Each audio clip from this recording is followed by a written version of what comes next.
very warm welcome to everyone for attending the first IoT Asia plus Malaysia Forum. My name is Lynn and I am Constella's country representative here in Malaysia. IoT Asia Plus is a joint event by the Singapore Industrial Automation Association and Constella, and we are proud to bring you the Malaysian leg. The theme, accessible, inclusive, and digitally connected Malaysian economies, was carefully curated to reflect the Malaysian economy that is now increasingly becoming more digital day by day. With the announcement on 5G implementation in stages, the conversations that we have earmarked below, starting with Mr. Fabian Bigger, CEO of My Digital, will prove to be eye-opening and an expansion of your knowledge and information. Just some housekeeping rules. For any questions posed, please use the Q&A button that you can find at the bottom of your screen. We shall try and address all questions, as many as we can, with the individual speakers that are here today.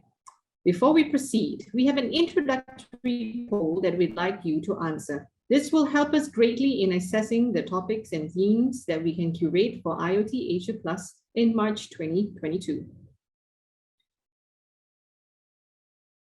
Please take your time as you answer it, and we would like to thank and acknowledge the presence of all speakers who have so kindly agreed to be part of this forum, including Mr. Fabian Bigger, IR Dr. Sharin Madros, Dr. William Ng, Mr. Rajasekaran Tiagarajan, Mr. Rajabadrul Nizam Rajakamozaman, Ms. Ariza Noor, Mr. Sim Honwai, Dr. Gregorius Bimantoro, Ms. Viva Sheikh, Mr. Tim Liu, Mr. Jim Lim, Mr. Raymond Ng, Mr. Alan Chia, Mr. Pradivan, and of course, Mr. Wayne Yu.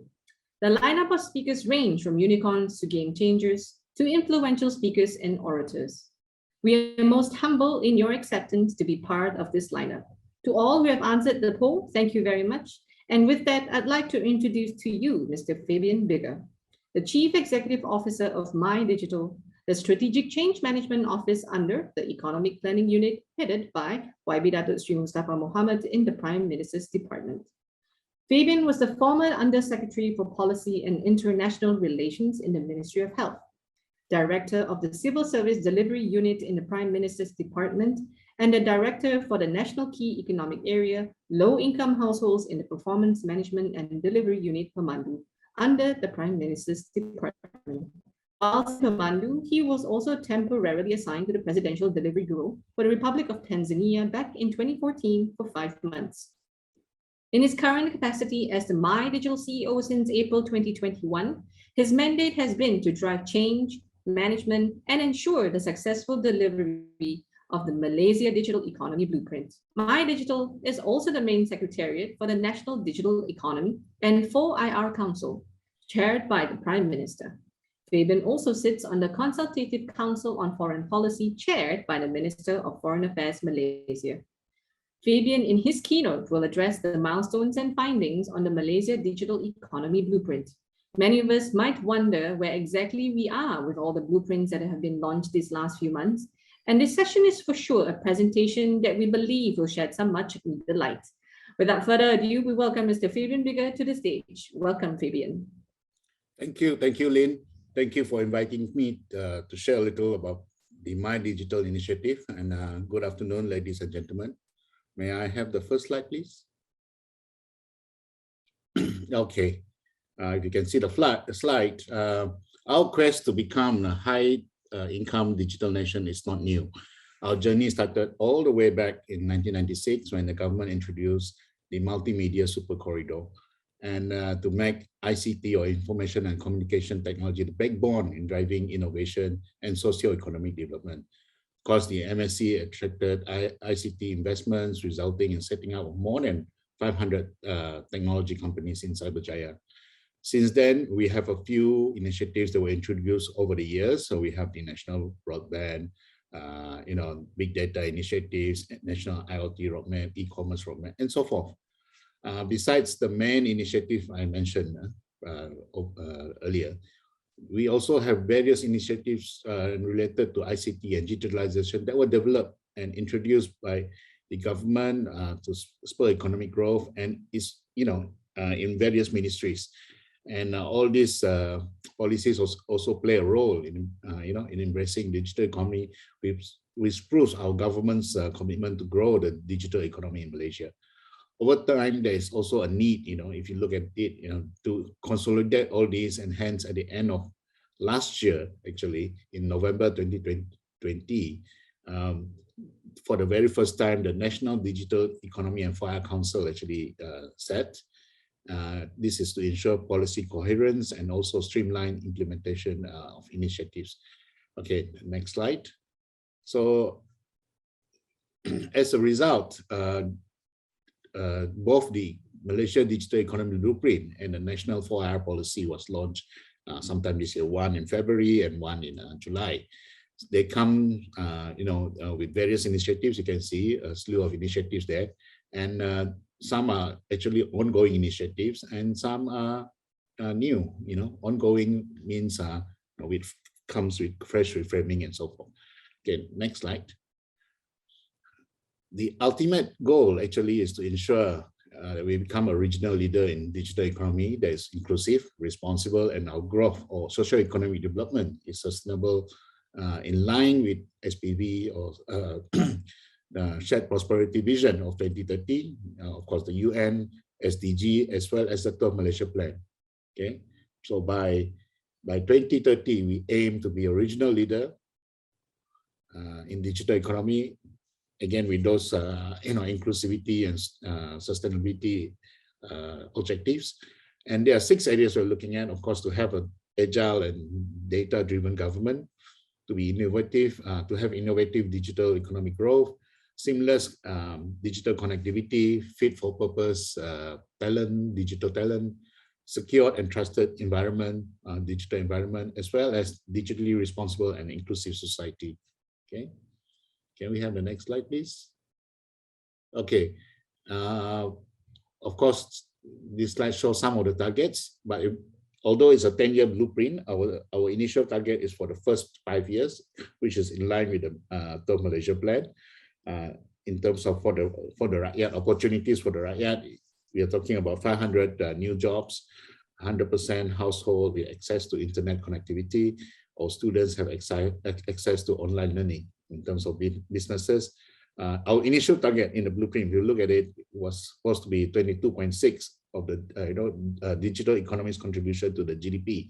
However, if you look at the 12 Malaysia Plan, there's a slight revision to 25.5. I will let you know what happened later. And of course, that comes with it is also making sure MSMEs adopt e-commerce. So there's a target of 835,000 of them, attract to unicorns, and then of course look at investment number of 70 billion in digitalization, as well as to increase the number of startups to 5,000. In terms of public service delivery, most of the targets actually has been brought forward because we feel that this is a very important agenda. Number one, of course, 100% civil servants to possess some form of digital literacy, all ministries and agencies to provide cashless payment options, 80% end-to-end online government services by 2022, 80% usage of cloud storage across the government in 2022. Okay, can we have the next slide? Of course, there are 3 phases in implementation. As you can see, phase 1 is this year and next year, and then phase 2 is 2023 to 2025, phase 3 2026 to 2030. For phase 1, of course, most of the initiatives are those that will strengthen the foundation of digital adoption in the country. So we focus primarily on driving digital transformation in the public sector, accelerating the digital connectivity in the country, as well as ensuring that we have a fit for future workforce. Okay, next slide, please. Okay, in terms of governance, as I mentioned earlier, the highest governing body is the National Digital Economy and Fire Council, chaired by the Prime Minister himself. So far, we have, since November last year, we have set 4 times. Under it, they actually that serve as a pre-council to the National Council is a steering committee chaired by the Minister and Prime Minister's department in charge of economy. There is Dato Sri Mustafa Mohamad. And there are 6 clusters that actually sort of, we call it clusters, but it actually behaves like a working group that looks at individual initiatives under their area of expertise. For example, digital talent is chaired by the Minister of Human Resource, digital infrastructure and data, Minister of Communications and Multimedia, emerging technology. This covers most of the 4IR component. It's chaired by Minister of Science, Economy, Minister of International Trade and Industry, Society, looking at digital divide, Minister of Women, Family and Community Development, and finally government, transformation of the government services, that's chaired by the Chief Secretary of the Government. Of course, in the council, actually, there are 17 members, topmost, 17 members. These ministers are, and the KSN or Chief Secretary of Government, they are members too, as well as relevant private sector representatives, academicians, and civil society organization. Hence, we expect each of the cluster to have the similar setup as well. And if you look at the ones in pink, those are actually working groups that cut across all 6 clusters. For example, agile regulation, that's headed by the Malaysian Productivity Corporation, cybersecurity, or headed by NACSA, and inclusivity and sustainability headed by ETU. And there are multiple working groups that fit, into this structure, as well as some state and federal initiatives. We have private sector and CSOs driven initiatives. One of them is like My Digital Alliance, that's I think headed by Microsoft. And then recently on October 13th, the cabinet actually approved that we form a council that involved the state. So there's the State Digital Economy Council. That is because, as you know, some different states, they have their own digital economic plans, and then some are more advanced than the others. So hence, we feel that a forum is needed, to ensure that although there are different speed and different, needs, our overall objectives should be, aligned, with the national one. And also, of course, I'm sure there are learnings that we can get from the those at the state level. Okay, next. Okay, in terms of what has happened, I promised earlier, I mentioned about the contribution of the GDP. Actually, the pandemic itself has helped us to meet one of the major targets. If you look at the target that was earlier in the blueprint, it was 22.6% of the digital economic contribution to the GDP. In fact, when we look at what the statistics department has reported about a month ago, we have reached that target. So hence, we have to revise that. And the share of GDP, share of e-commerce to GDP has increased from 8.5% in 2019 to 11.5%. So it's about a 3 points jump. And likewise, the digital economy also from 19.2% to 22.6%. And since 2017, that figure actually hovers around between 17, 18 to around 19%. So this was quite a significant jump in 2020. So that's that. Next. In terms of initiatives, there are multiple initiatives, as I mentioned earlier. If you combine both the blueprint and also the 4I document, there are about 100 of initiatives. But of course, these initiatives are are implemented in stages. For phase 1, actually, between this year and next year, there are only about 58 initiatives that are being implemented. And as of October, 3 of the phase 1 initiatives are so-called completed. Right? For example, the adoption of OSC 3.0 plus online to ensure the local, to have more local authorities to speed up approval in deploying our infrastructure, that is completed. Jendela Map, to provide real-time broadband demand platform for effective monitoring and planning, that's completed. And also within the public sector to introduce a digital accelerator in every ministry, that's completed. Okay, next. And I'm sure you know that there's a lot of other initiatives. I won't mention them there, so I put the sign non-exhaustive. Otherwise, we can't finish the session on time. They are also making progress. For example, under the CHEDEC program, deploying of devices to the B40 students, actually I missed a K there, not 150 devices, but 150,000 devices were deployed as of October this year. And vaccine management systems, under MOSTI, this has been in progress.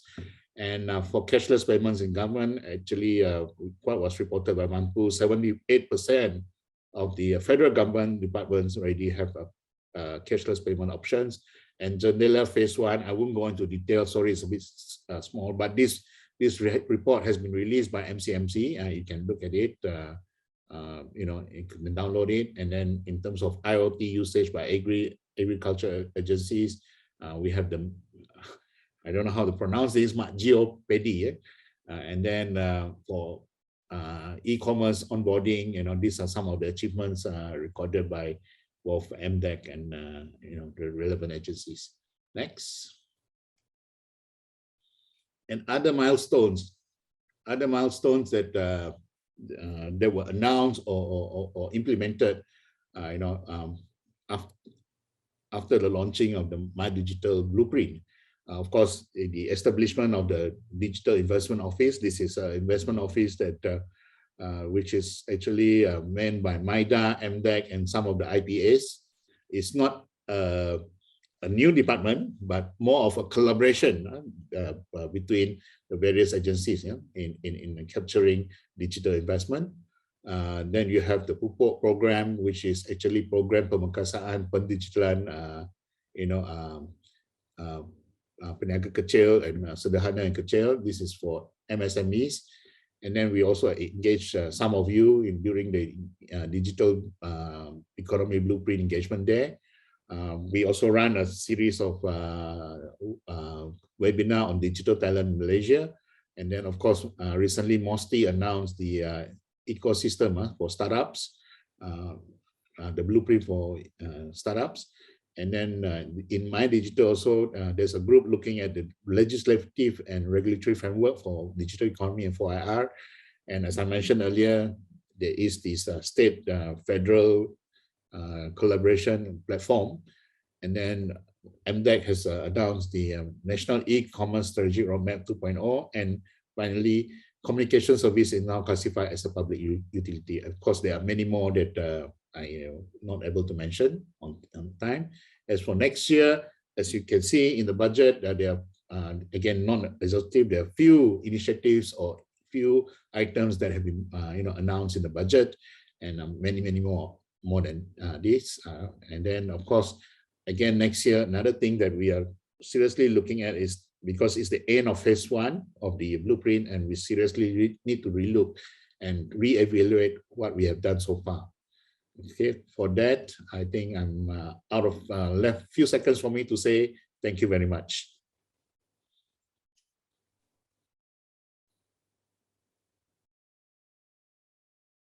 Thank you, Fabian, for the very insightful presentation. Now I know that there's actually quite a number of milestones that we have achieved. So without further ado, we know you have questions, and those of you who may not have used it, there is a Q&A section button down there. So make sure you actually click on it and ask your questions away. So while we know that you have a lot of burning questions to ask, we do ask for your kind patience, as some of those questions may be answered during this next panel, because Fabian will be part of it too. So it gives me great pleasure to welcome a mentor of mine, IR Dr. Sharon Madrus, who is currently an adjunct professor at UPM Graduate School of Business. Dr. Sharon is a powerhouse in his knowledge sharing across LinkedIn profile and his discussions across the board, whether industry or policy. Today, he will moderate a panel discussion following the very eye-opening presentation by Fabian earlier on. This panel discussion aims to discuss the public-private perspective on Malaysia Digital Economy Blueprint. Together with him are Dr. William Ng, Central Chairman of Samenta, Mr. VKK Rajasekaran Thiagarajan, CEO of VKK Group, as well as the President of the Malaysia Industry 4.0 Association, and also Mr. Raja Badrul Nizam Raja Kamal Zaman, Director of ASEAN and Oceania in Madrid. Rounding up the panel is Mr. Fabian Vega. Over to you, Dr. Sharon, to introduce the panel and the topic at hand. Hi, thank you, Lynn. Thank you for the introduction. Welcome everyone to IoT Asia panel discussion.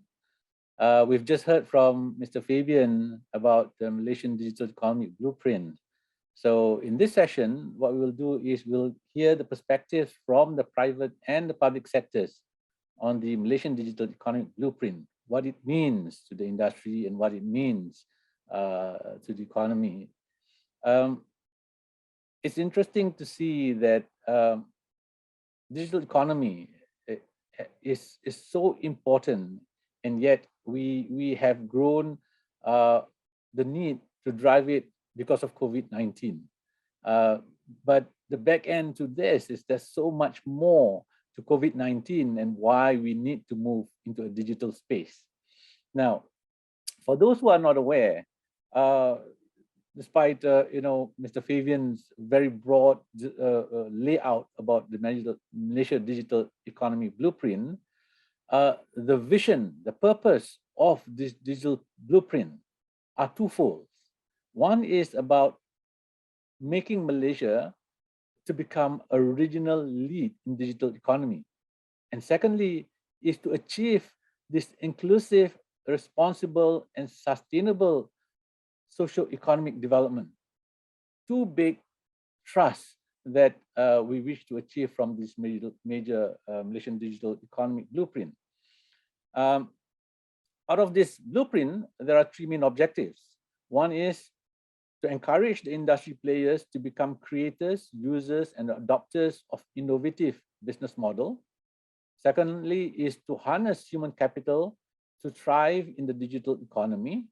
And thirdly is to nurture an integrated ecosystem that allows society to embrace digital economy. There are 6 strategic thrusts. There are a lot more in the document that talks about 22 strategies, 48 national initiatives, 28 sectoral initiatives, and so on. So you can really read a lot of things. For me to bring 4 excellent panelists in our discussion today, and 45 minutes is going to be very, very short and challenging, but we will get to that. Now, as Fabian has said, there are 3 phases to this. 2021 to 2022 is about strengthening the foundation of digital adoption. Number 1 is about digital adoption until 2022. Phase 2, 23 to 25, is about driving inclusive digital transformation. And phase 3, from 26 to 2030, is to make Malaysia a digital content and cybersecurity lead in the regional market. As Lynn has said, joining me, apart from Mr. Fabian, who is the Chief Executive Officer of My Digital, who has been given the mandate to drive change management and ensure successful delivery of My Digital Economic Blueprint. Big task for Mr. Fabian. With me also is Mr. Raja Badrul Nizam, Raja Kamal Zaman. He is no stranger to my traders, very experienced in international trade. He will bring to us a flavor of how the global scenario is adapting to the digital space. We also have with us Dr. William Ng, who is the Central Chairman of Samenta. Samenta being the oldest SME association in Malaysia. He's also a Managing Director of SGX Listed Audience Analytics Limited, founder and immediate Past President of Enterprise Asia, and Chairman of the Asia Spa and Wellness Promotion, a very seasoned industry player. And finally, we have Mr. Rajasekaran Thiagarajan, who is the President of Industry 4.0 Association Malaysia. It is an NGO that was established in 2017 to spearhead the promotion, implementation, and advancement of Industry 4.0. So, gentlemen, welcome to the session. So let's begin our session. Mr. Fabian, you talk about let's talk about the first phase of adoption. How do we see? I mean, where are we, Malaysia, now in adopting this digital technology? Okay, is that the question? Just Yes. that one liner. Okay. Where are we, Malaysia, now? Where are we in adopting technology? Are we ahead? Are we behind? Are we in a hurry? Very good question. Now, let me answer it at a very general level yet. First, if we compare to our peers, of course, there are glorifying reports about Malaysian doing, this and that. But if you look at the IMD competitiveness ranking, actually, we have dropped 5 places. Yes, I think overwhelmingly we actually digital adopters, I think, but more importantly is how do we bridge the rural and urban divide, because those are the things that are actually of concern to us. We may have very good coverage in the urban area and adoption, then we have to bring it down to the other areas in the country. And in terms of coming back to the ranking, like I mentioned before, we are not doing too bad, but countries like Vietnam, countries like, of course, in the region includes not only ASEAN, but China, they have gone up like 13 places. We are dropping 5 places together with Japan. So number one, I think, if I may say this, I think we need to create a sense of urgency in the country. Not only in terms of people using gadgets or accessing e-commerce, but more of that mindset, digital first mindset. I think I do not have a straight answer for that, but this is something that we are very curious and also would like to do in 2022, to work with the various parties and say, now how do we bring this forward? How do we bring this agenda forward? We want digital to be the first thing that come out from the mouth, because if you notice, previously we have, those days we have Vision 2020. It's something that of a national obsession, but right now we need to create that national obsession again. So okay, that's so my answer to you. Right, Fabian, so great, thank you. So it's important. There's a sense of urgency. We've dropped 5 rank below. Raja Badrul Nizam, where do we stand with ASEAN countries around us? Yeah, thank you, Dr. Sharin. In terms of ASEAN, I got figures here. I just did one presentation last 2 weeks ago. The value of the internet economy in ASEAN is expected to reach 170 billion gross merchandise value in 2021. But the biggest driver will be in Philippines and Indonesia. We are at we are number 3 at the moment with in terms of the internet users in ASEAN. The drivers of growth in ASEAN will be coming from the young population in the region, and there are growing adoption of technology by the people, and also very importantly, like Mr. Fabian mentioned, is the government initiative and policies by ASEAN countries to expand digitalization. There are 440 million internet users in ASEAN. 80% are digital customers, and they have added 60 million new digital consumers the last 2 years. So we can see the growth of ASEAN is big. So in terms of the forecast by the economy study, by 2026, the gross merchandise value in ASEAN will be 254 billion US. But the biggest figures that I have right now in front of me is that by 2026, currently this year, the average spending per customer on online is about 381 US per person. So that will increase to US 671 by 2026. So the amount of goods transacting to ASEAN's online is very big. And the biggest drive or the biggest growth will be from groceries. The estimated 62% of the growth will come from groceries, and 45% from cosmetic, beauty, and so on. I want to share you some of the key players, the Shopee. Okay, Raja. Raja, before you go into all that, I'm going to touch on that a bit later before we go into the sectorial side. Okay. I just want to bring in where we are now, and it's very exciting. So we know, the digital economy is growing very fast. We know the government, at least 2022, the first phase is about strengthening the foundation of digital adoption. And there's urgency, like Fabian said. We need to put that urgency because ASEAN is growing. The new, there's a lot of young, new millennials, new workforce that are very digitally savvy. So it's driving the market. Dr. William, from Samantha point of view, we got 1.4 million businesses. Are we ready? Are we adopting? Thank you, Dr. Sharon. And again, thanks, Lylene, for inviting Samantha to be part of the program. I think you're absolutely right. I think both the speakers before me, Fabian, Badrol, and so on, has gotten it very right that there's a strong sense of urgency right now. I think we all know that the pandemic has been very harsh to our SMEs. Many of our SMEs have collapsed. And for those who have survived, I think to move forward, there are really two trusts that we need to adopt. One is how do we improve on our productivity rapidly given the shrinking margin and the increasing competition regionally. And number two, how do we digitalize quickly to retain our competitiveness? I think this is where the blueprint comes in really handy. I think we all know that if you take SMEs, we can generally divide them into three groups. One that is already in the digital business. This group, I think you don't need to tell them to digitalize. It's already part of their DNA. The second group are those who are, I think, too old or perhaps too late to digitalize. These are the ones that you probably leave alone, as I think it is too much effort to get them to change.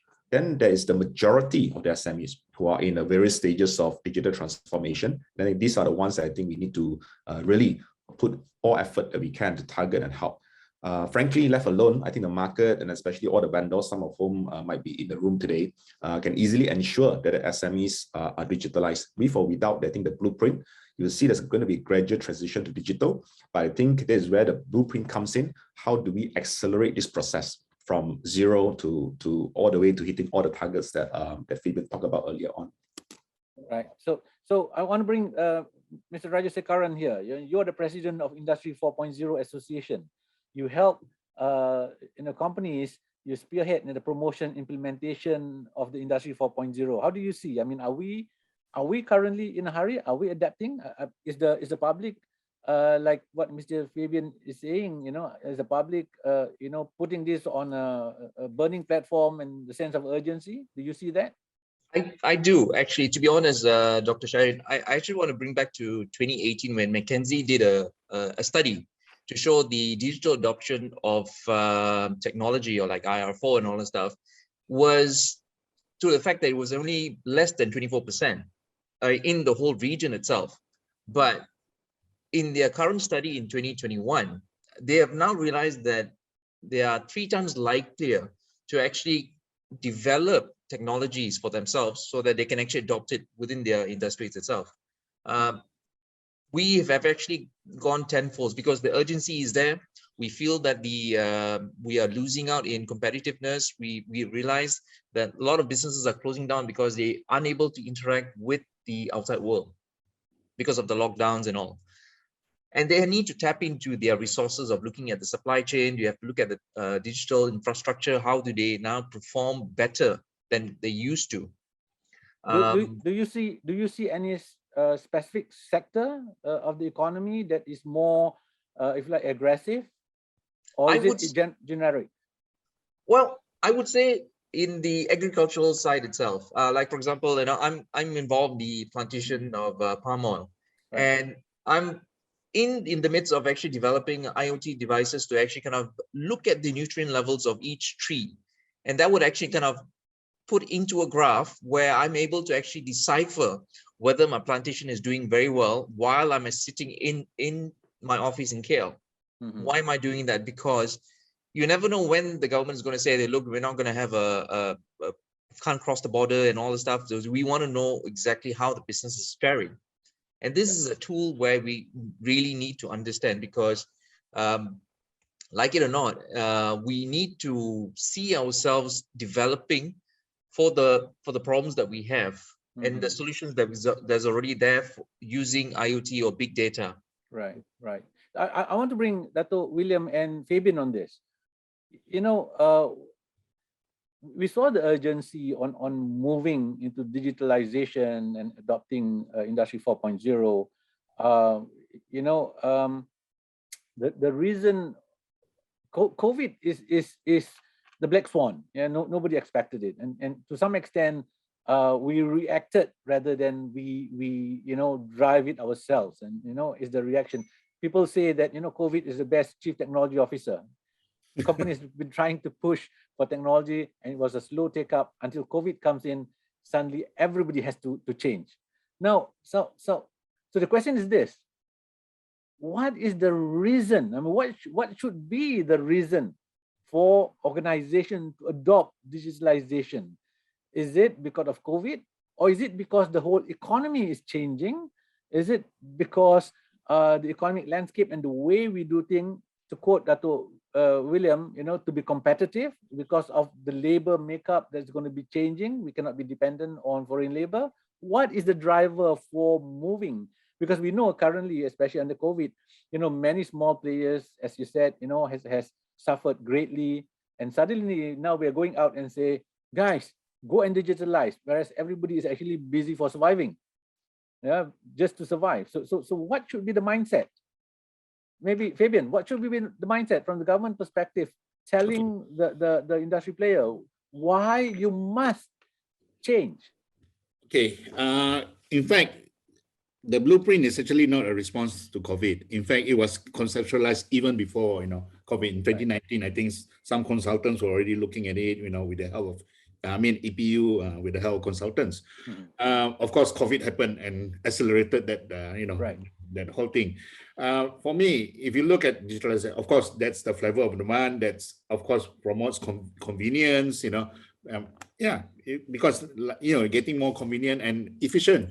And also another thing for governments, especially I just spoke in a procurement event, it's transparent. You see, when you digitize, it's transparent, so makes the whole thing lower cost and all that. So all that is an excuse for us to, to move forward. And that's where the world is going, and we cannot be left behind. So for me, it's just all that reasons, to be more efficient, more transparent, of course, technology, So the keyword there is efficiency and productivity.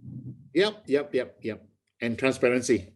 That's all, William. Thanks, Fabian. Thanks for all your hard work, developing the digital blueprint. I think that's obviously 100 pages. There's a fair bit of work that must have gone behind it.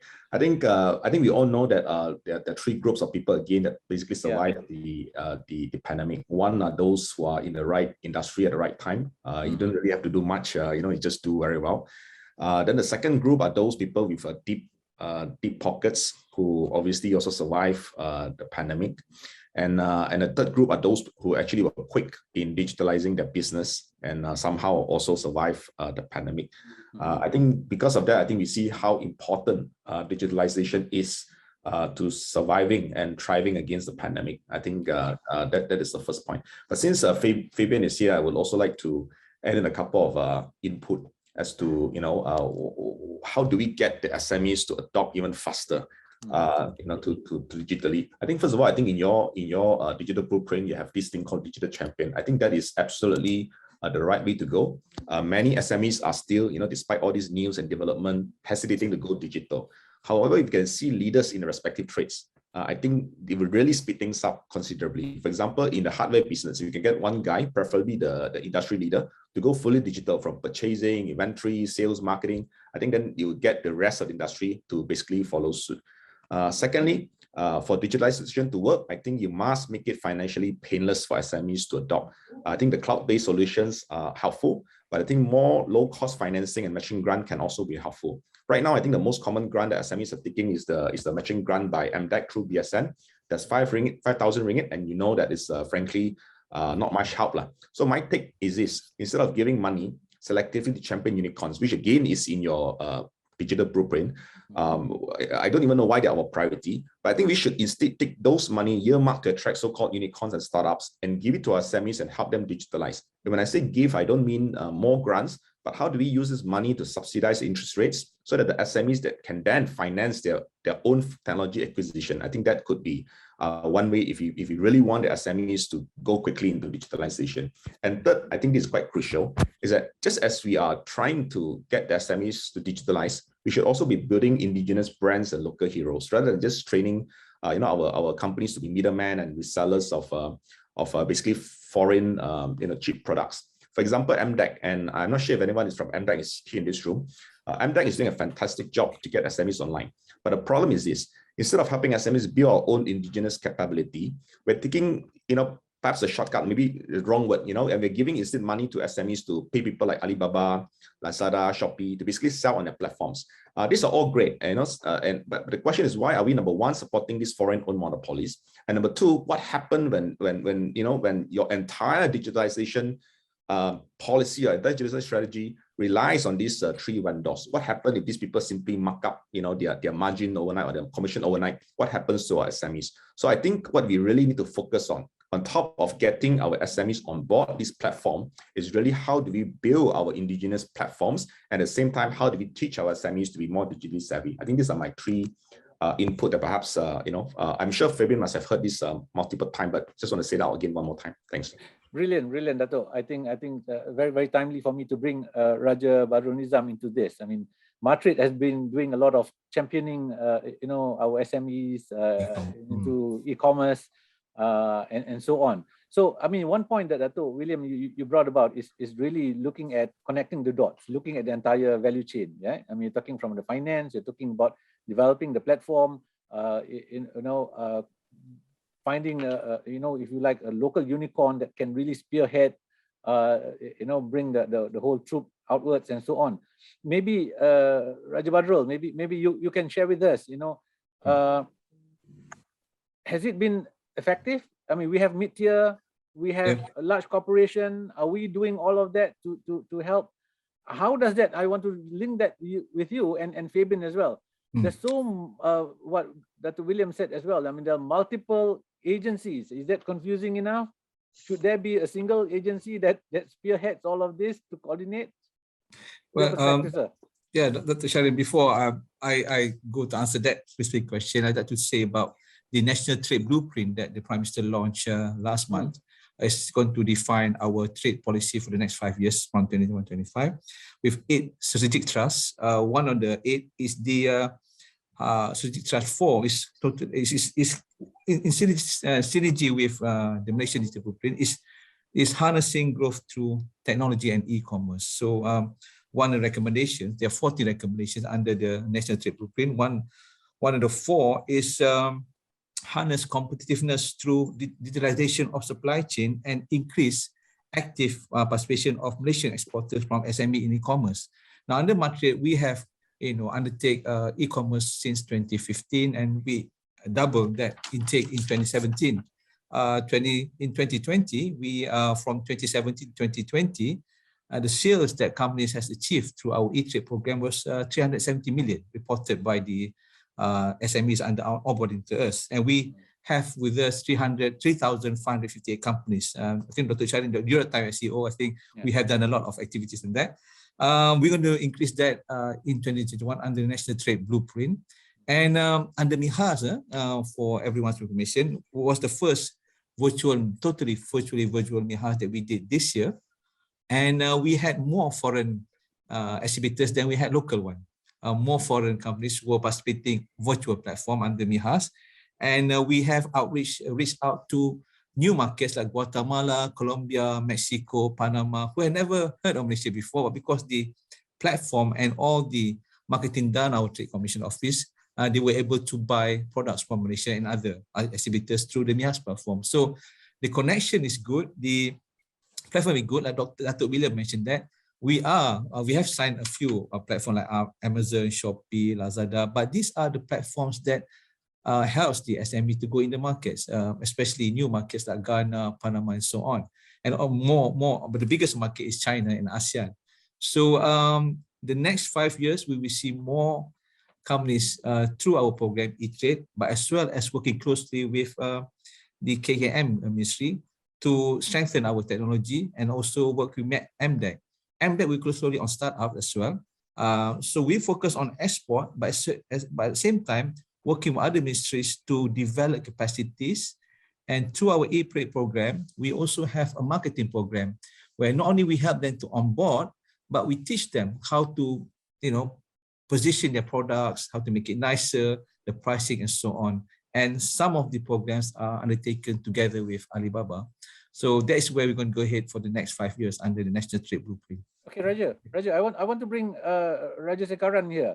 I mean, you help industry out there. What is their main challenges? I mean, you have Matrade doing events, you have, now you have My Digital, you have MDEC, Samantha Association.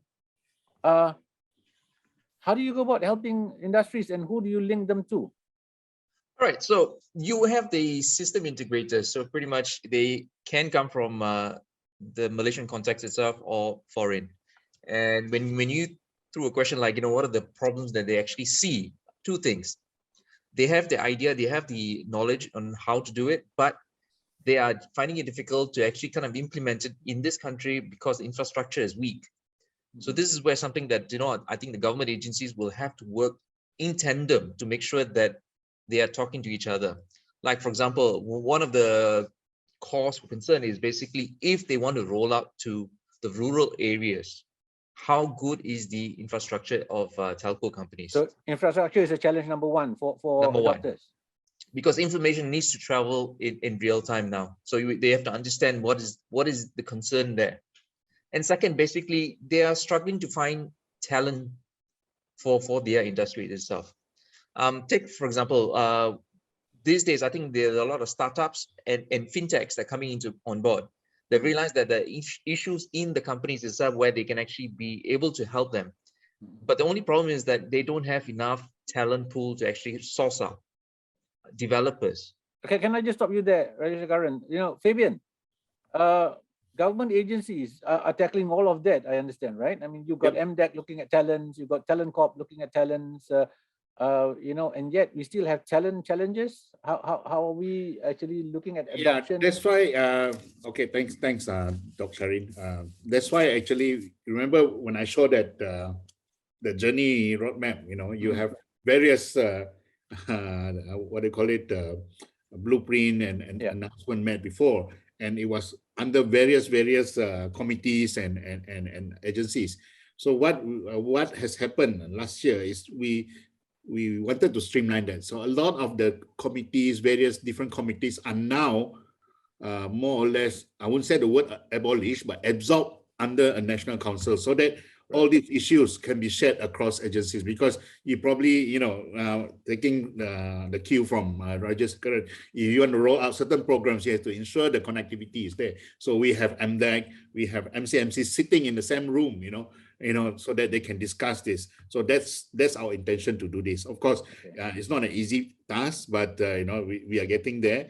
And also to answer Dato William mentioned earlier that, and also I think Dr. Sharin also mentioned this, and the digitalization of SMEs. There are a lot of various agencies looking at it. True. In fact, I did mention, I probably get shot for saying this. In a TV interview, I said, of course, there's a lot of initiatives out there. There's also a saying that people are not aware, but I did actually mention in TV, I said, perhaps people are aware, but it's not so friendly. I use the word friendly. Yeah, that's something that we need to look at. In fact, we ran that 3-day program in November, which was launched, of course, in Bera. I did show the picture just now. But the whole idea is to get all these players together. I mean, players meaning those who are assisting the agencies that are assisting the SMEs. Put them on the same stage and say who is doing what, because I think that is number one very important thing that people need to know. Not only federal level, but also the state government, because you have various activities. Sarawak has its own, Selangor has identical one with MDEC, so we need to clear out this confusion. So that's why we want to host them in one platform, and moving forward we will see how this thing can, because we cannot be telling the agency stop doing that. They're already doing it. So probably have just to streamline the efforts. So my digital is doing that. Yes. Okay. That's why we hosted the event. We brought everybody together, and then also hear the pain points, because I believe there are things that we need to address. Right. Ultimately, I guess, Samantha, Rajesh Karan, to your VKK group, we're all on the same page here in terms of, I think, the urgency of digitalization on the pretext that, economy needs to go beyond our boundaries, go international. The global economy is getting more and more connected. We cannot be left behind if we don't adopt. But there are many agencies that's involved, and that can create a bit of confusion in terms of how you start doing it. But at the same time, my digital is coordinating as well, looking at how to interface. We have my digital Malaysian Digital Economy Blueprint. We got the Malaysian Trade Economy Blueprint. We have so many blueprints coming out. And from Samantha point of view, I mean, do you think that is confusion or that is good? I think there's no confusion here, but my suggestion is do bring on board the trade associations. Of course, Samantha could be one of them. We're particularly very good in translating government policies into action plans that the SMEs can then adopt. We've done that over the past couple of years. We now sit in half of all the productivity nexus under the MPC. For example, under the MEPN, we're represented in the Governing Council. The digitalisation productivity nexus, we also represented. The F&B and retail nexus, we also represented. And we have been able quite successfully to translate many of these activities into adoption by the members and also other SMEs. So I think moving forward, I think engagement with associations are quite crucial, because then we can then translate that quite effectively to our members and other SMEs. Well said, Dato'. So that engagement and collaboration between the private sector and the public sector is going to be crucial. At the same time, I guess, that's also the benefit of digitalization. It allow, the individuals, the companies to communicate more effectively, and even for government agency to communicate with the rest of the industry community in terms of what's happening. I'm very cautious of time. We are at 5 minutes before we end our session. People out there, the industry out there is looking at this session and looking at a takeaway. What's the most important thing in terms of digitalization, this digital economic blueprint, the trade blueprint, in a very brief manner? What is your key takeaway in terms of, for those people who's listening to digitalization, trade? What's in? Why should they be participating? Why is it so critical for the country to move forward and working together in terms of moving our economy forward? Maybe I can start with Rajasekaran. Maybe you can share your thoughts in terms of what is your message for all the companies out there in terms of digitalization, adopting and going abroad? Well, it is an opportunity for businesses to go global. I'm sure it was never in the cards to actually develop their businesses or the companies beyond the borders, but this has actually created an opportunity, and also the borderless scheme where they can actually do business within a day in any country, being digital and all this stuff. And I think businesses, especially when coming from, I can be criticizing the government for delaying the processes and all this stuff, but I think businesses have to have the passion to actually at the same time adopt and create opportunities. Great, thank you, Raja. So don't wait. I guess it takes both sides to come together. Absolutely. To move forward, and therefore understand that the economic landscape is changing so fast, and you cannot remain idle. Dr. William, your perspective. You look at Samantha and being the oldest SME association. Your valuable thoughts on this. I think to add on to what everyone has said, I think going to digital is obviously very crucial for SMEs. For many business owners, I think typically, we like to say that things like this, we leave it to our CIO, CFO, finance manager, and what not to take care of. But because it is so important, if you are the business owner, I think this is just way important for you to delegate it to anyone else. You need to take charge, and you need to take charge right now.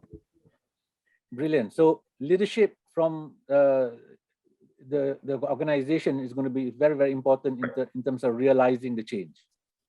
Yeah. Okay. So Raja Badrul, from trade perspective, we as a country do not have an option, but being a trading nation, that we need to engage everyone in terms of contributing and moving the economy forward. How important is digitalization and embracing the digital economy? Even before COVID, those companies, SME, who has adopted digital business has advanced more quickly during COVID. Those who have not adopted were left behind. We can see that, and they will quickly transform. But the future landscape of international trade is digital and accessibility. No two ways about it. It's all digital now, whether hybrid or not. We don't know what the situation will be after COVID, but digital is still to stay, and no matter what the conditions are. Many benefits under digital, especially our e-trade program. We have companies who never exported before, but have gone to export market to our digital program. Our SME contribution to export is very low. I think Dr. William knows it's about 8.5% to less than 10%. We have to increase that. And SMEs are not very big, but we can help them through digital ways. The only way is to get them on board through e-commerce, and especially in ASEAN. We know the only way that export can grow for SMEs is and compete globally is through the digital platform. So under Matrix, we will continue to help SMEs, not just mid-tier. And we hope we can only do that with the help of Samantha, SME Association, Raja Segaran Company, and also Fabian together to achieve the digital punya targets for the next few years under the National Trade Blueprint of Malaysia. Thank you. Fabian, finally, I don't envy you. You have this mandate to drive change and ensure successful delivery of Malaysian digital economy. It's a very, very big task. So, in a few words, how do you string all of this together, in terms of realizing the adoption and by 2030 to become the lead, regional lead in terms of digital content and security lead for the region? Okay, how do I string it together? For me, of course, this is a mission, something sent to me. It's like, I wish I was Captain America, you got the booster and then you get big. But then, in real life, you just sent and to do this. But to me, I leverage on my position as the secretary to the council, because this is where the highest governing body with PM chairing it.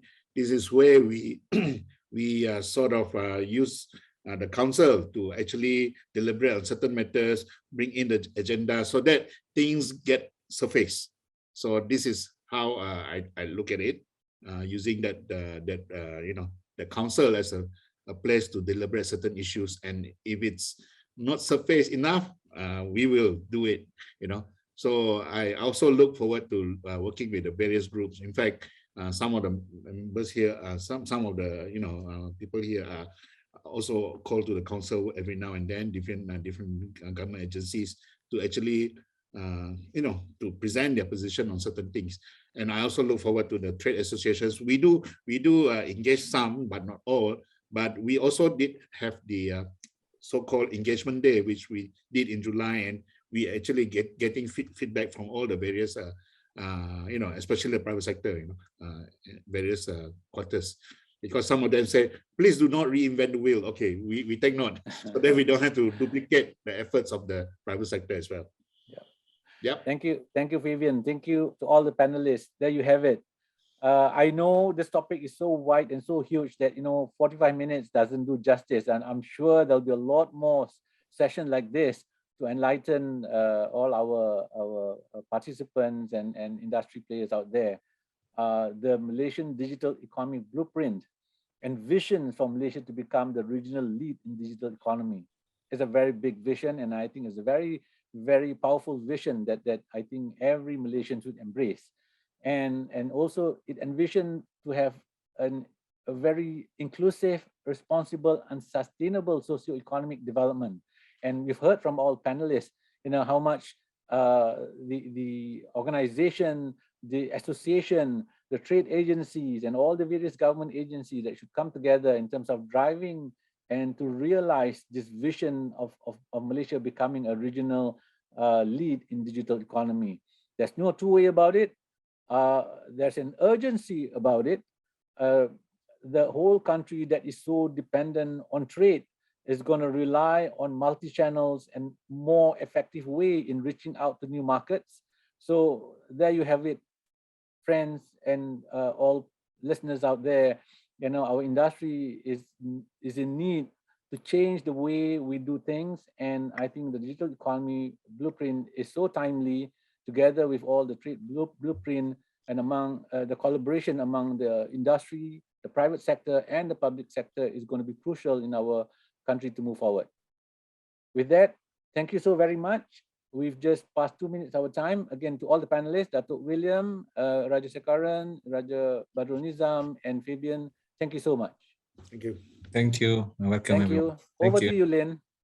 Thank you, Dr. Sharin and fellow panelists. That was certainly a riveting conversation. Dr. Sharin, thank you very much for moderating such a great session. And thank you again to the main panel, Mr. Fabian Bigger, Mr. Raja Badrul Nizam, Mr. Raja Sekaran Thiagarajan, Dr. Sharin Madrus for moderating, as well as Datuk William Ng for taking the time to spend with us to talk policy and the broader scope of why the Malaysia Digital Economy Blueprint is going to be important and will be important in the near future. Thank you again, and we hope to see you at IoT Asia Plus this coming March 2022.